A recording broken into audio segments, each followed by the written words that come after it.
एक वो बुजुर्ग हैं, कुछ भी लिख के आपका नंबर दे दीजिए। आप एक काम करिए, मैं पुलिस वालों को इनका फोन नंबर ले लीजिए और हमारे पास पहुंचा दीजिए। आ गया ना? है हाँ, आपको फोन करके शाम तक आपकी समस्या भी सुनेंगे और जैसे ही हल होगी आपको बताएंगे। कोई बात, बैठिए आप। पता क्या है, ये परमात्मा है, रब है, क्या पता किस भेष में यहीं घूम रहा है। रब खुद नहीं आता, किसी न किसी भेष में खुद ही घूमता है।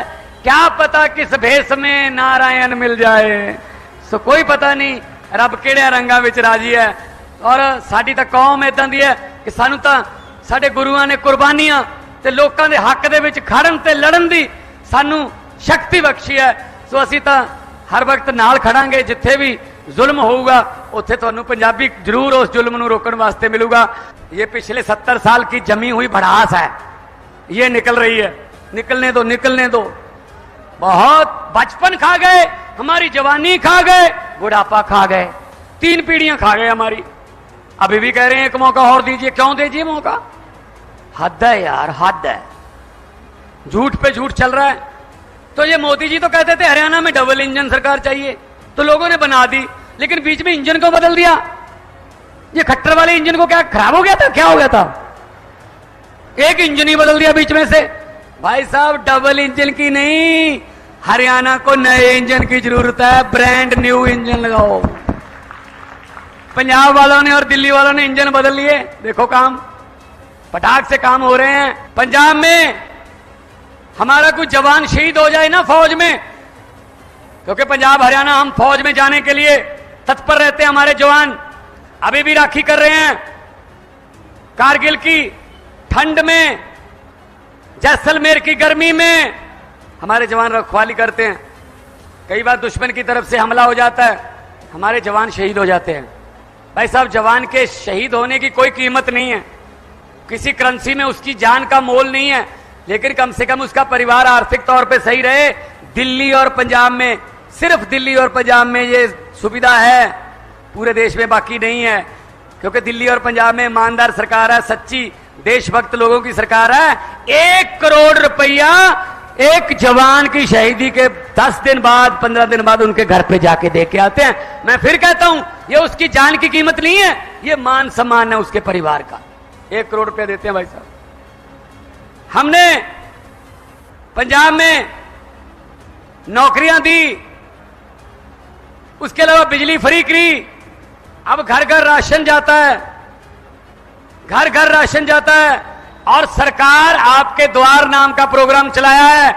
मैंने 23 के 23 जो हमारे डिस्ट्रिक्ट हैं, जो हमारे जिले हैं, उनको बोला, डीसी, आपके यहां कलेक्टर बोलते होंगे, हमारे यहां डिप्टी कमिश्नर बोलते हैं, कि हर हफ्ते में 2 बार कम से कम बड़े गांव में जाना है और वहां अनाउंसमेंट कर देनी है।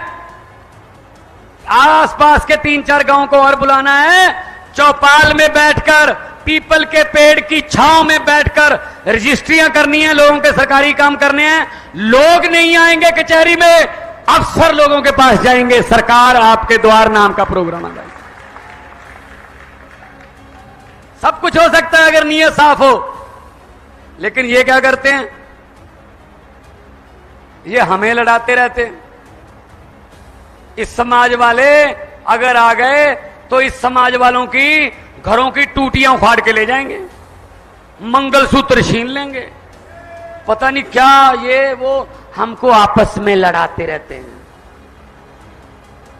इस पे एक बात सुनानी चाहता हूं, याद रहेगी आपको, और दोस्तों मित्रों को सुनाना। भगवंत मान आया था, ये बात सुना के गया था, कैसे लुटेरे कहां हैं और हम कहां ढूंढ रहे हैं। इसकी बहुत बढ़िया उदाहरण है। एक गांव में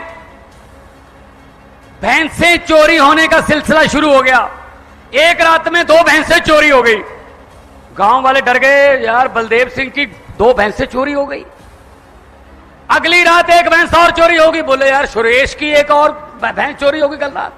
उससे अगली रात 2 भैंसें और चोरी होगी, बोले नरेश की 2 भैंसें चोरी हो गई। तो उस गांव वालों ने क्या किया, उस गांव के पास ही एक डेरा था, कोई साधु महात्मा रहता था, फकीर बंदा, रब का बंदा रहता था, बड़ी मान्यता थी उसकी, गांव वाले सब वाले, आसपास के गांव वाले लोग मानते थे। उसके पास गए, बाबा जी, महात्मा जी बताइए क्या हो गया, गांव पर कोई शुक्र शनि का ग्रह आ गया, हमारी भैंसें चोरी होने लगी हैं, क्या उपाय है? उस साधु ने कहा एक ही उपाय है, 4 बंदे, गांव के 4 बंदे ले लेना, एक चद्दर ओढ़ लेना, वो चारों कोने पकड़ के 4 बंदे ऐसे चद्दर ओढ़ लेना और नीचे से गांव वालों को उस चद्दर के नीचे से निकाल लेना। जैसे ही भैंसों के चोर, जिन्होंने भैंसें चुराई हैं, वो चद्दर के नीचे से निकलेंगे, उनको दिल का दौरा पड़ जाएगा, वहीं पे मर जाएंगे। गांव में अनाउंसमेंट कर दी, 4 बंदे चद्दर ओढ़ के एक एक कोना पकड़ के खड़े हो गए, पूरे गांव के मर्दों को निकाला गया, कोई भी नहीं मरा। औरतों को उस चद्दर के नीचे से निकाला गया, महिलाओं में से भी कोई नहीं मरी। कहते चलो बच्चों को भी निकाल देते हैं। अब बच्चों को चद्दर के नीचे से निकाला गया, कोई भी नहीं मरा। पूरे गांव को चद्दर के नीचे से निकाल दिया, लेकिन कोई भी नहीं मरा। गोहाना वालों, पता क्यों? क्योंकि जो भैंसे चोरी करने वाले थे वो तो चद्दर पकड़ के खड़े थे। अरे मरेगा कौन, चोरों के पास तो चद्दर है। यही काम चल रहा है हमारे देश में भी 75 साल से। चद्दर हमने चोरों में को पकड़ा रखी है और चोर अपने आप में से ढूंढ रहे हैं। इस बार हरियाणा वालों, अक्टूबर में अपनी हरियाणा की चद्दर ईमानदार बंदों को पकड़ा दो, आपकी सभी किस्म की चोरियां बंद हो जाएंगी, इस बात की गारंटी लेता हूं मैं।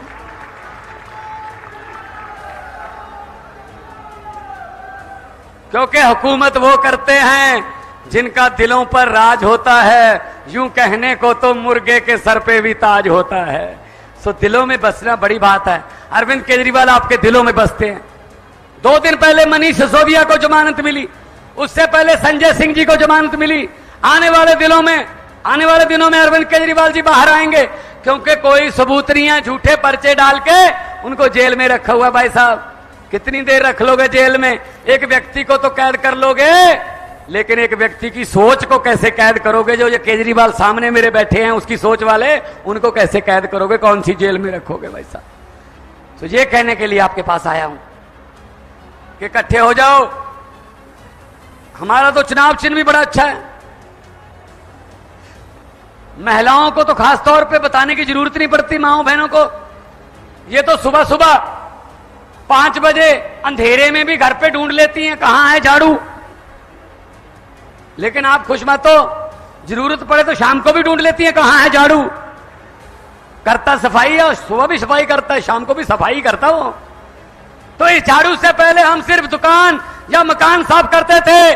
आने वाले दिनों में अरविंद केजरीवाल की अगुवाई में पूरा हिंदुस्तान साफ किया जाएगा इस झाड़ू से भाई साहब।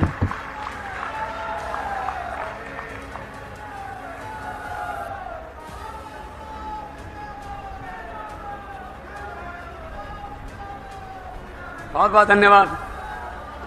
ये आपकी असल में ये पिछले 70 साल की जमी हुई भड़ास है, ये निकल रही है।